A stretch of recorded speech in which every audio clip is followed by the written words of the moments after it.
नाज़रीन किराम, अस्सलामु अलैकुम वरहमतुल्लाहि वबरकातुह। उम्मीद करता हूँ कि आप हज़रात खैरियत से होंगे।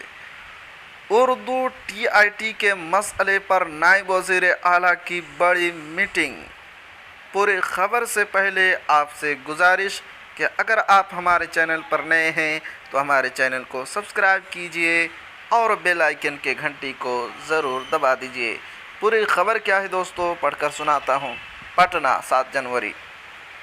इंसाफ की उम्मीद लगाए 8 सालों से उर्दू TIT उम्मीदवार दर भटकने पर मजबूर हैं।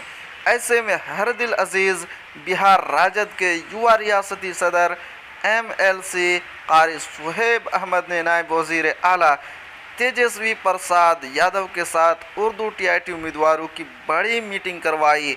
मीटिंग में उर्दू बंगला TIT सिंह के रियासती सदर मुफ्ती हसन रजा अमजदी, मौलाना मुख्तार आलम रिजवी और दिगर लोग मौजूद थे। यूनियन के रियासती सदर मुफ्ती हसन रजा अमजदी ने मुकम्मल सबूत व शवाहिद नायब वज़ीर आला के सामने पेश किया और कहा कि बोर्ड ने 12,000 उर्दू TIT उम्मीदवारों को रिजल्ट देकर आवेदन कराकर मेरिट लिस्ट में नाम आने के बाद फेल कर दिया।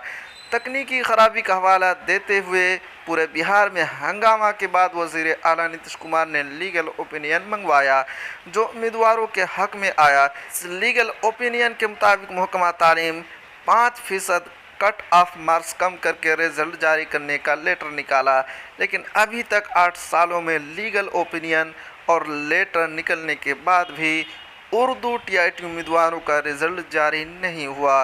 जवाब में नायब वज़ीर आला तेजस्वी यादव ने वज़ीर आला नीतीश कुमार से बात करने और जल्द रिजल्ट जारी करने की यकीन दहानी कराई और उम्मीदवारों के साथ नाइंसाफ़ी पर अफसोस ज़ाहिर किया और ये कहा कि उम्मीदवार घबराए नहीं, बहुत जल्द इंसाफ होगा। वहीं मौजूद MLC कारी सुहेब अहमद ने कहा कि उम्मीदवारों के साथ हर हाल में इंसाफ किया जाएगा।